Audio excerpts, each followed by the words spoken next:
semuanya para pejuang UTBK SNBT 2024. Pertemuan kali ini kita akan membahas penalaran umum lagi yang udah aku janjiin buat adik-adik ya. Ini merupakan part 2. Semoga video ini adik-adik bisa menonton sampai selesai. Jangan di skip-skip karena bakalan ada informasi penting yang mau aku sampaikan juga. Nah, bagi adik-adik yang baru bergabung di channel YouTube ini, jangan lupa support channel ini dengan bantu like-nya, comment, subscribe, dan share juga ke media sosial lainnya biar channel ini menjadi channel edukasi yang berkembang. Nah, kalau kalian kedengaran suara kendaraan itu maklumin aja karena rumah aku di tepi jalan ya. Oke.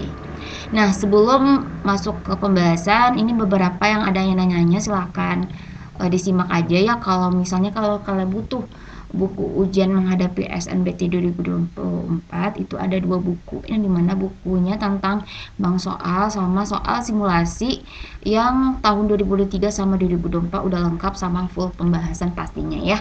Linknya aku cantumnya aja nanti di deskripsi box aku. Ingat, toko yang asli itu cuma di Shopee, SPEDC2, Tokopedia, dan di TikTok aja. Nah, kemudian ada juga rekomendasi ebook dan buku. Bisa pesan ebook maupun buku ya. Kalau ebooknya mungkin kalian bisa kontaknya langsung nomor WA yang di bawah ini ya untuk jalur mandirinya. Tapi kalau mau bukunya kalian bisa langsung order di Shopee, Tokopedia maupun di TikTok. Baik itu ada Unair, SMMPTN Barat, UNES, UNJ ya. Kemudian ada UIN Jakarta, Undip, UNY juga ada, ITS dan sebagainya. Dan bagi kalian yang ikut ujian kedinasan itu banyak banget, ada STIN, STMKG, Poltekip, Poltekim, STAN, Poltek SSN, IPDN, STIS ya. Kalian bisa aja nanti yang sama dengan toko yang sama kalian bisa order ebooknya. Kalau nggak keburu nih kak, mau belajar dari sekarang, kalian bisa order ebooknya, itu cuma 30.000 doang, kalian udah bisa belajar ya. Untuk ebooknya kalian bisa pesan melalui kontak person yang ada di bawah ini aja atau DM Instagram aku kalau kalian kesulitan. Oke?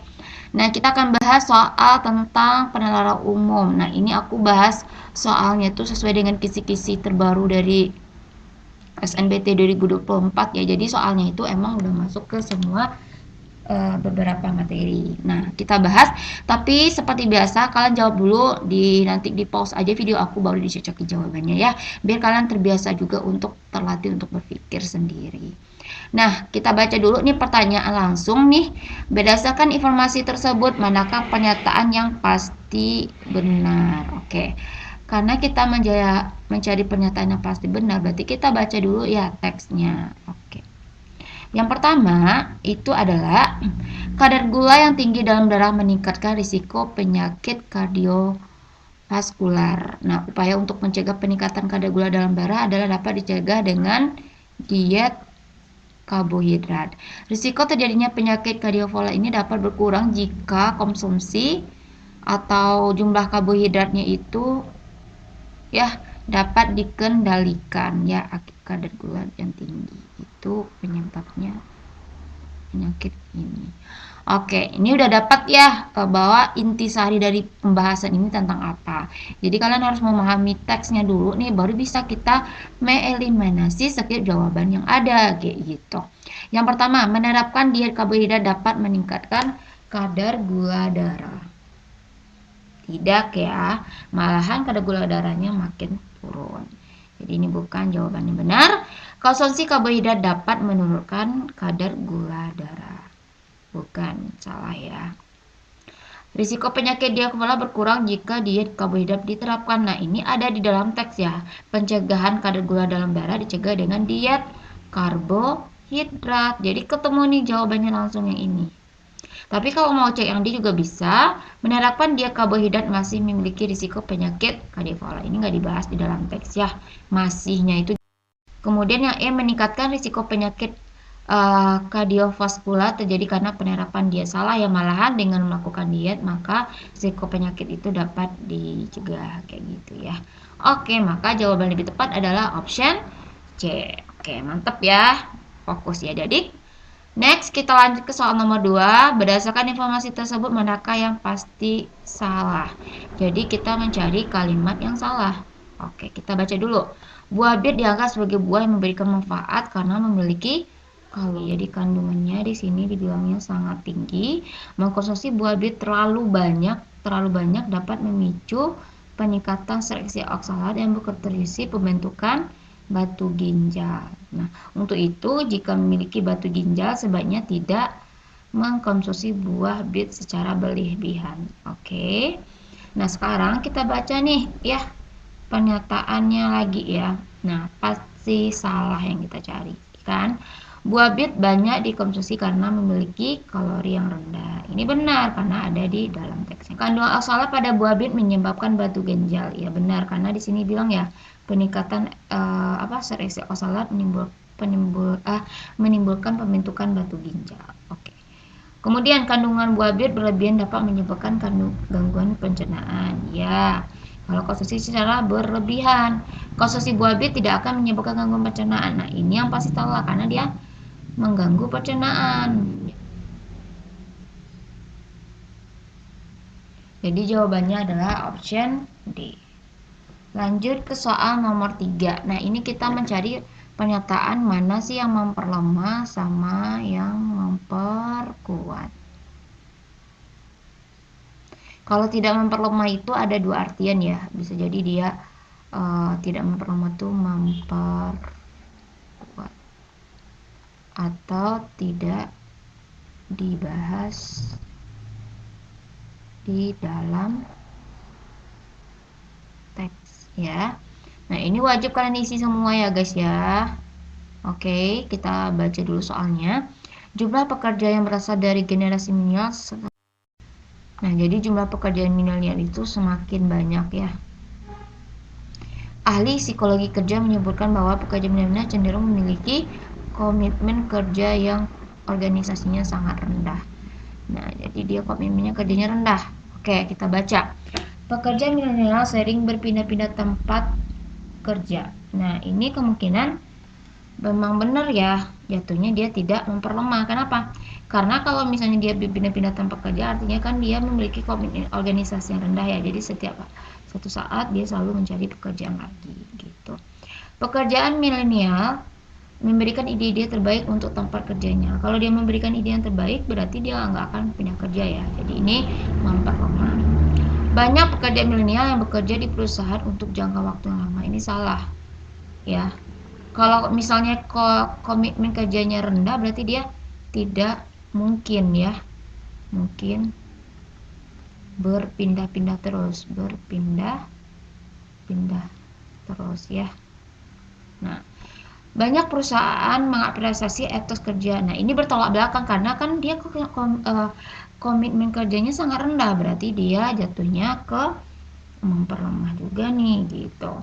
Banyak perusahaan mengeluhkan kinerja pekerja milenial. Nah, ini sesuai, jadi ini jatuhnya memperkuat. Oke, tidak memperlemah tadi apa? Sama dengan memperkuat. Oke, next lanjut ke soal nomor 4. Manakah simpulan yang benar? Sebagian siswa tidak meraih nilai ujian jika mereka tidak belajar dengan tekun. Kondisi tersebut terjadi ketika siswa tidak disiplin dalam mengatur waktu. Nah, intinya itu kan di sini jikanya ini duluan ya. Pertama, kalau mereka tidak belajar dengan tekun, apa yang terjadi? Sebagian siswa ini tidak meraih nilai ujian yang tinggi. Nah, akibatnya apa? Ketika kondisi tersebut ketika siswa kalau dia tidak disiplin dalam waktu. Berarti kan sebenarnya kan aku revisi lagi ya. Artinya yang syarat pertamanya itu bukan yang ini dulu nih, yang tekunnya. Tapi kalau kita baca dari teks ini, berarti kalau dia tidak disiplin terhadap waktu yang pertama ini, maka dia akan tidak belajar dengan tekun. Nah, kalau tidak belajar dengan tekun, otomatis dia tidak mendapat nilai yang tinggi. Jadi yang ininya nomor 3-nya guys. Setuju ya? Jadi urutannya tidak disiplin dengan waktu, maka mereka tidak belajar dengan tekun. Karena kalau tidak belajar dengan tekun, artinya dia tidak meraih nilai ujian yang tinggi. Nah, sekarang kita mencari pernyataan yang benarnya. Kalau kita baca, sebagian siswa meraih nilai ujian tinggi apabila berdisiplin dengan waktu. Nah, ini gimana? Apabila berdisiplin dengan waktu pada waktu. Nah, jangankan ini dulu ya, tapi lebih ke apa ya, harusnya dia kalau misalnya sebagian siswa tidak meraih nilai tinggi, harusnya dia tidak belajar dengan tekun. Ini kurang tepat jawabannya ya, untuk mencari kesimpulan yang benar gitu. Sebagian siswa meraih nilai tinggi apabila tidak berdisiplin terhadap waktu. Harusnya yang ini tuh harus ditambahin nggak sih guys? Ini kata-kata tidak disiplinnya, makanya ini dikategorikan salah gitu. Sebagian siswa meraih nilai ujian tinggi apabila tidak berdisiplin dalam mengatur waktu. Nah, ini juga kurang tepat ya. Kalau misalnya dia nilainya tinggi itu tadi kan syaratnya apa? Mereka harus tidak belajar dengan tekun. Nah, ini syaratnya. Jadi urutannya itu pertama apa? Disiplin dulu nih, disiplin. Kalau dia disiplin pasti dia belajarnya dengan tekun ya, positifnya, dan dia nilai ujiannya tinggi. Jadi urutannya itu ya. Oke guys, disiplin dulu nih. Sebagian siswa tidak meraih nilai ujian tinggi. Oke, apabila dia tidak berdisiplin terhadap waktunya. Gimana nih menurut kalian? Benar nggak yang nomor 4 ini? Benar ya, karena di sini jelas nih nilai siswa yang tidak tinggi itu akibat dia tidak disiplin terhadap waktu. Jadi ada kata tidaknya. Ini kan kalau dia nilai ujian yang tinggi berarti dia disiplin kayak gitu ya. Jadi urutannya ini kan apabila itu kan sama dengan jika.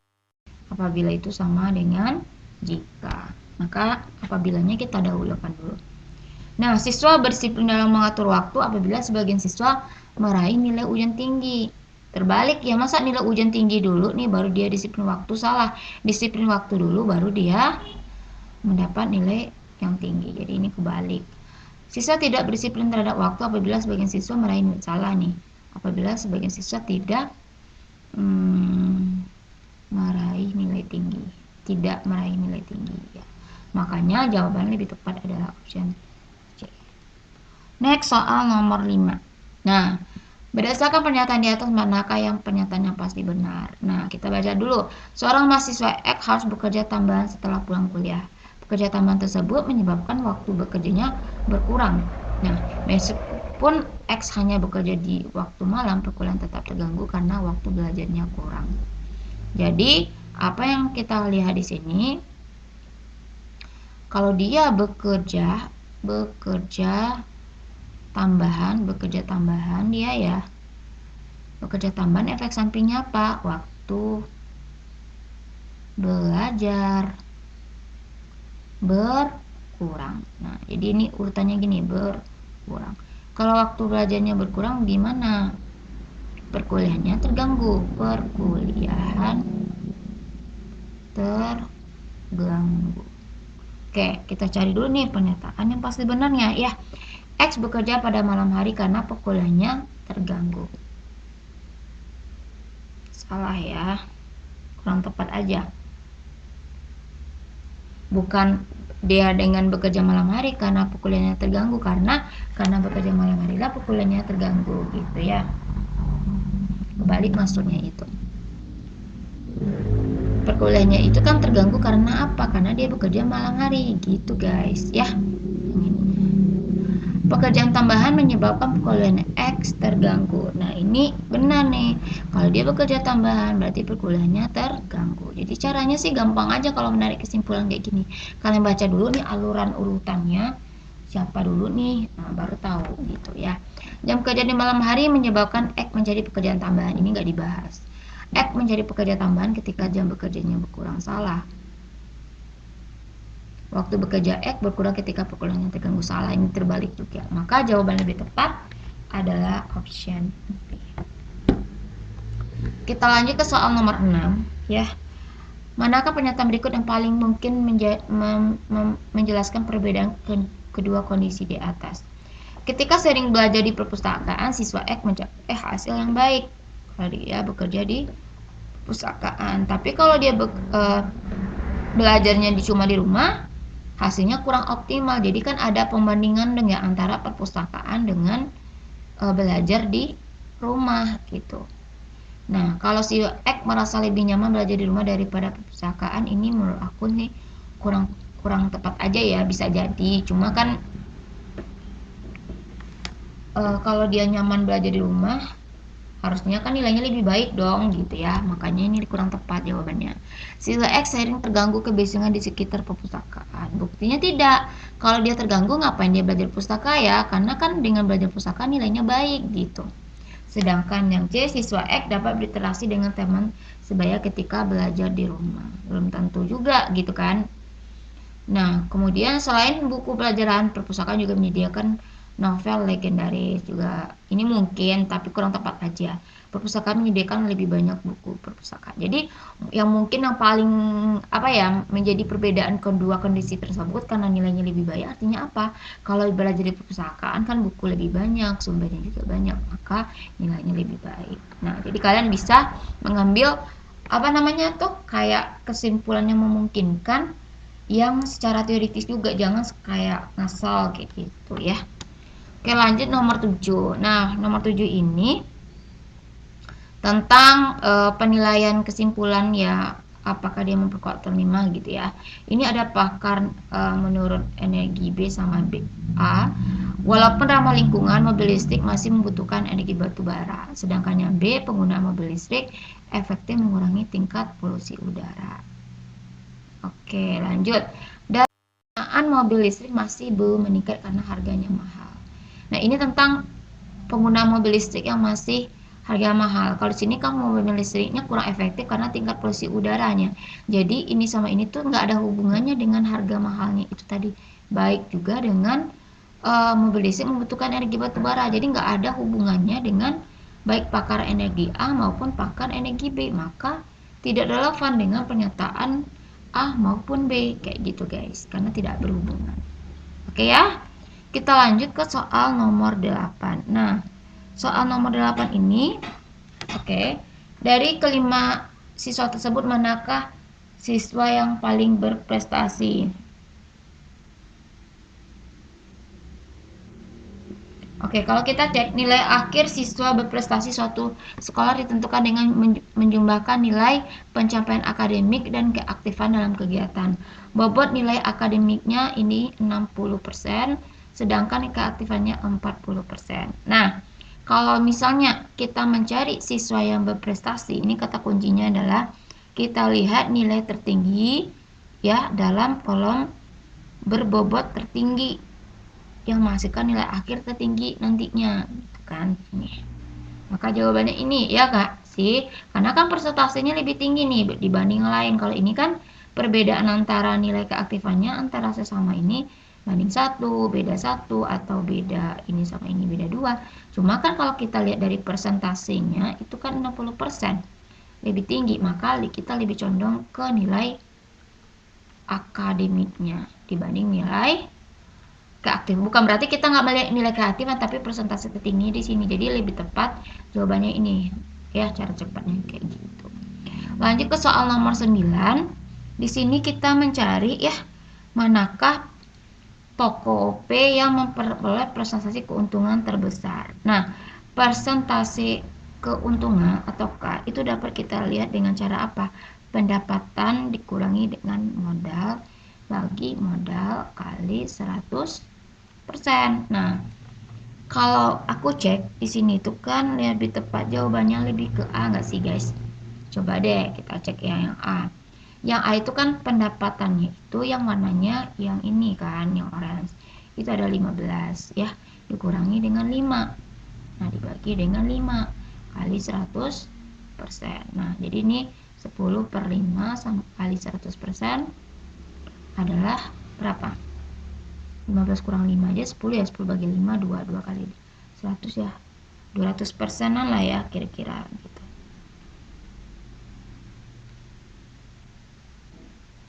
Nah, di sini kan kita mencari persentase keuntungan ya. Kalau misalnya kita mencari persentase keuntungan, kita juga bisa cek dari apa? Keuntungan terbesar itu dari modalnya atau M-nya, modal atau M yang terkecil ya, terkecil. Ini kan modal terkecilnya cuma di warna biru ini ya, cuma di tahun pertama ya 5 doang kayak gitu.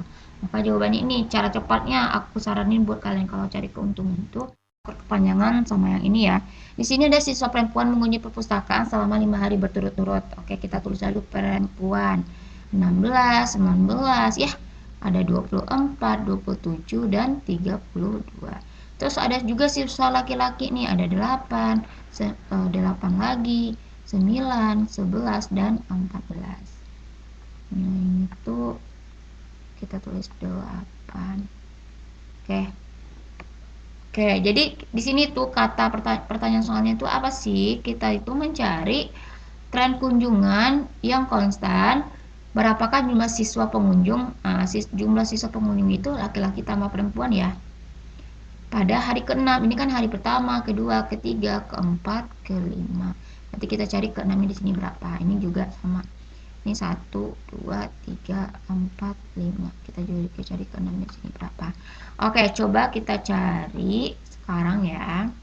Nah, ini bisa kita mengikuti pola aja ya. 16 ke 19 itu kan bisa dilakukan dengan penambahan 3. Ini tambah 5. Ini ke sini tambah 3 lagi. Ini ke sini tambah 5. Jadi dia berganti-ganti gitu. Berarti otomatis kan tambah 3 dong di sini.